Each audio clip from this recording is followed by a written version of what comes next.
bonjour à tous. Une rapide présentation pour que vous ayez le contexte de l'atelier de l'Argoate, puisque moi je suis Pierre Lexitingo, de l'atelier de l'Argoate. C'est un atelier qui fabrique de l'andouille, principalement de guémené, différentes variétés d'andouille, comme un peu d'andouille de vire. On est situé et de l'andouillette à la ficelle. On est situé en Bretagne, dans le pays de la forêt de Brocéliande. Nous sommes 80 à faire l'andouille, et je suis donc la seconde génération avec mon frère. Et ma sœur, on en reparlera ensuite, mais voilà un peu le contexte.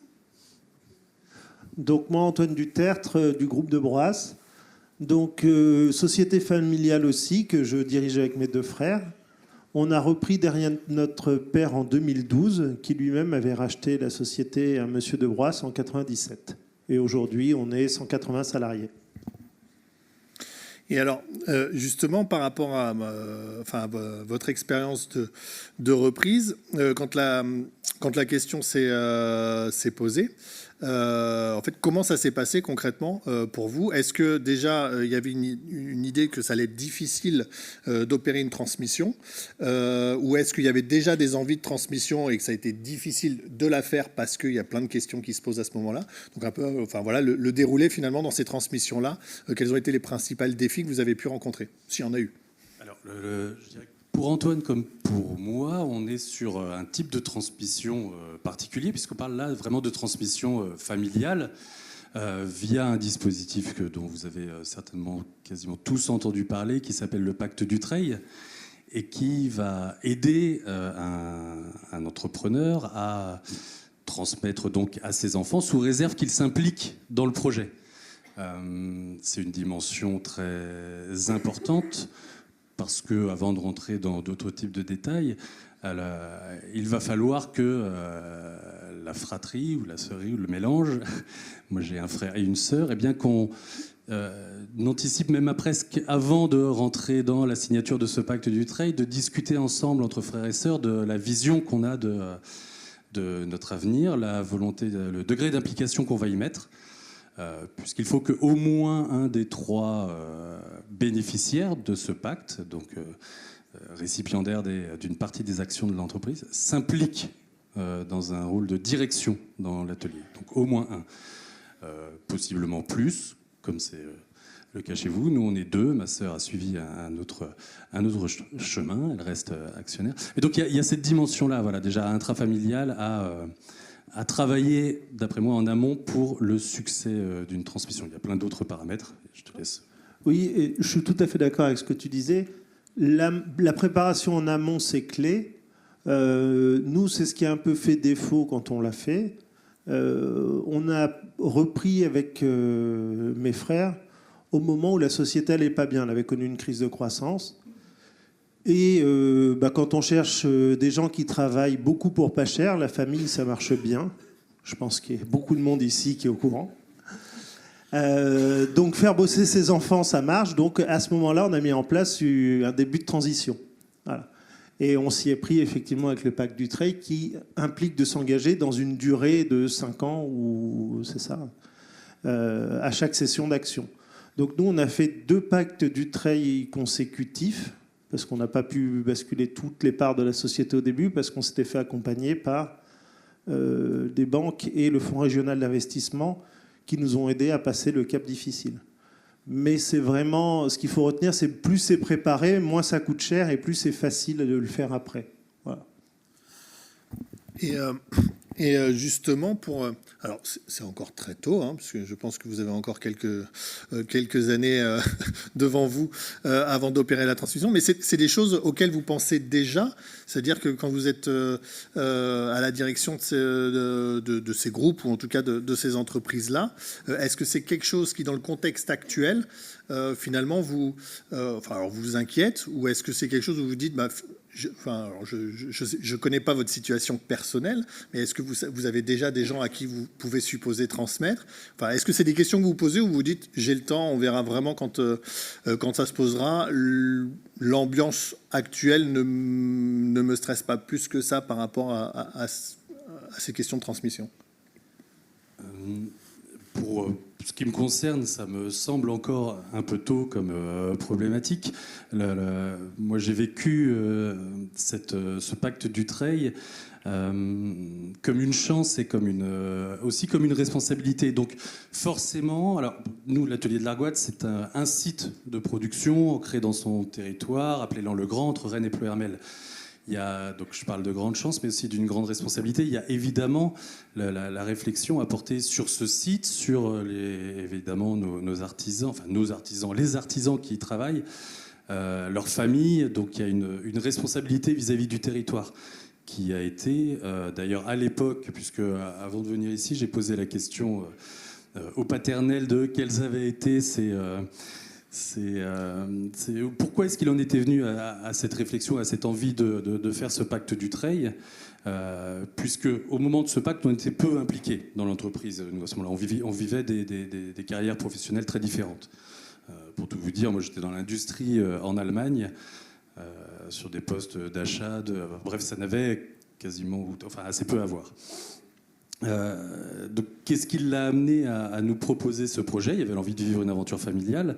Il y avait pour lui un grand souci de faire en sorte que ce site soit pérenne dans son écosystème local par aussi respect ou même affect vis-à-vis des gens avec qui il avait travaillé pendant des années. Donc, il y avait quelque chose de cet ordre d'humain de très important. Et ça, forcément, même d'ailleurs sans nous le dire texto, on le ressent et ça reste dans un coin de la tête, même si encore pour moi c'est un peu tôt. Mais je voulais parler aussi de cette dimension humaine et du pourquoi est-ce que ça avait été initié, puisque ça aurait pu être largement plus rémunérateur pour lui à l'époque potentiellement en tout cas de le vendre ou de vendre l'atelier à un groupe, mais sans la perspective de sécuriser ce lieu et ce qu'il apporte au territoire, selon nous. Moi, je suis tout à fait d'accord sur ce que tu viens de dire, notamment sur la responsabilité des employeurs sur le territoire. Dès qu'on a une PME, ça fait partie des choses dont on se rend vite compte et pour le coup, dont on hérite quand on reprend la boîte familiale. Il y a ça.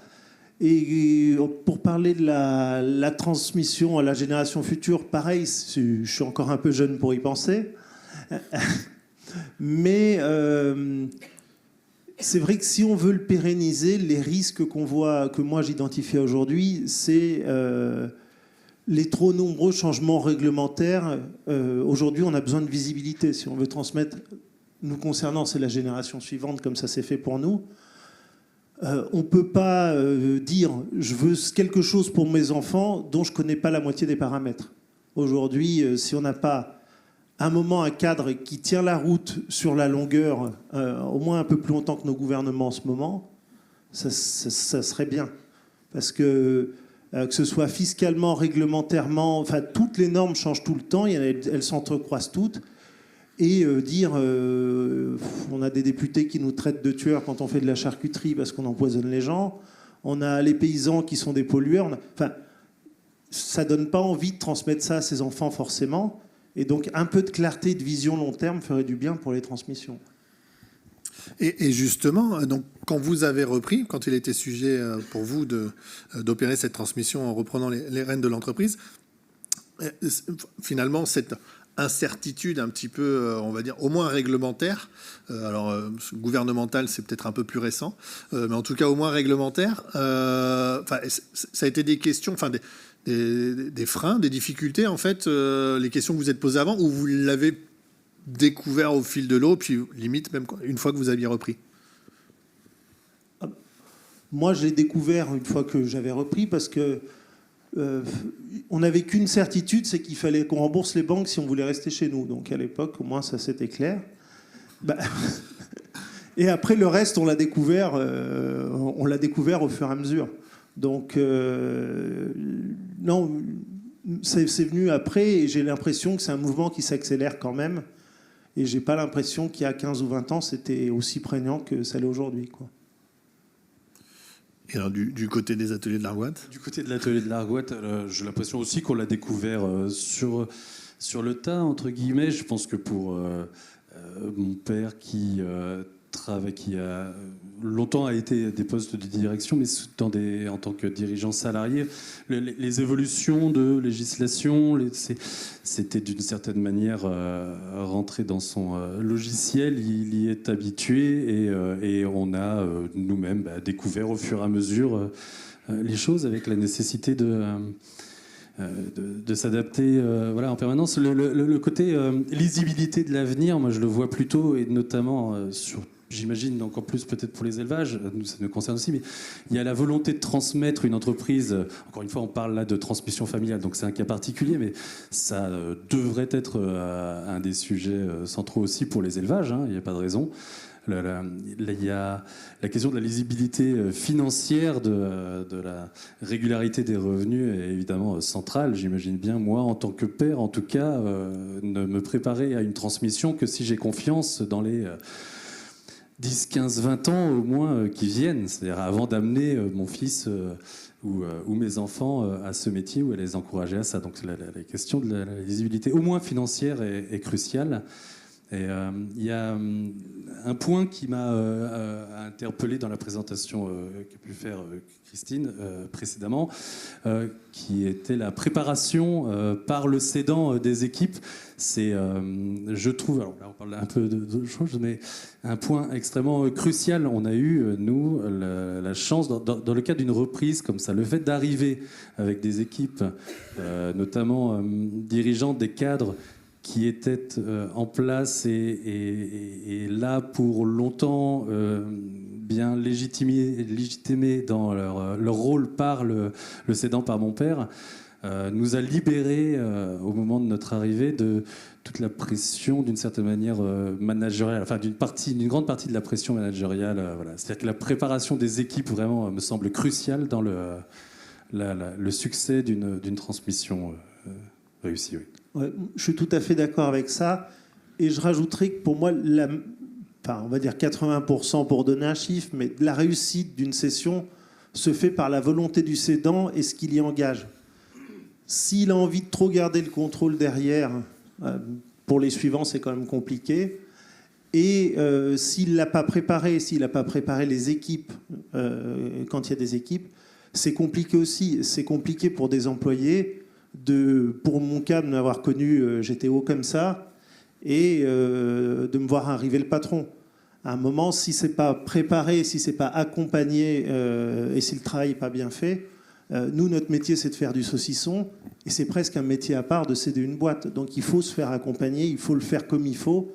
Et quand on est éleveur de porc, on ne pense pas à tout l'aspect humain, forcément, comme quand on est salaisonnier. Et il y a des organismes qui font ça, qui aident. Nous, on a eu la chance d'être accompagnés et ça a beaucoup aidé. Alors, vous avez du coup tout seul anticipé ma dernière question qui allait être de dire quel est votre principal conseil justement sur de potentiels repreneurs d'entreprises familiales. Puis je pense que la question se pose au-delà de la reprise d'entreprises familiales, plus largement. Du coup, vous y avez plutôt répondu en disant voilà, c'est vraiment la préparation par le cédant des équipes en place à la transmission. Si vous voulez rajouter peut-être une dernière chose avant qu'on puisse passer à l'intervention suivante, puis on fera les questions après, comme j'ai dit tout à l'heure. Mais si vous avez encore un mot à dire sur cet aspect de transmission. Oui, peut-être que une fois la session organisée et le cédant, donc mon père en l'occurrence, ayant pris du recul complètement, l'équilibre à trouver en famille. Alors d'abord, il y a la complémentarité, évidemment, des rôles. Ça t'aurait pu en parler presque mieux que moi. Vous êtes 3, nous on est 2. Mais bon, il faut qu'on soit complémentaires, évidemment. Et ce, dès le départ, on a trouvé un rôle complémentaire, c'est bien. Il y a cette idée de, à la fois, rester imprégné de ce qu'a voulu transmettre notre père. Bon, on le fait par goût, parce qu'on est en raccord avec les valeurs qu'il défendait. Et puis de trouver l'équilibre dans le fait de remettre en question certaines choses qui peuvent exister, qui sont issues de décisions qu'il a pu prendre ou de choses qu'il portait, et oser être parfois même en rupture, parce qu'on ne peut pas simplement être dans la continuité. Il faut réussir à à prendre ses responsabilités, éventuellement faire évoluer dans une direction ou une autre un atelier, bref, assumer le rôle qu'on a accepté, qui demeure une grande responsabilité. Donc bref, trouver l'équilibre entre l'héritage et la vision qu'on doit, nous, désormais, déployer en tant que frères et sœurs. Oui, je suis complètement d'accord avec ça. Et nous, on le résume en disant souvent, fais-nous confiance. Et c'est un peu... C'est pas méchant, mais c'est notre époque, c'est notre moment. Et je pense que c'est ça qui est important aussi. Il ne faut pas rester figé dans le... Il faut toujours respecter le passé, ce qui s'est fait avant, mais il faut voir à la vitesse où le monde change. Si on ne s'adapte pas, une entreprise, elle disparaît. Un élevage, il disparaît. Donc, il faut accompagner les jeunes et leur faire confiance dans la façon de se projeter dans l'avenir. Voilà. Merci beaucoup.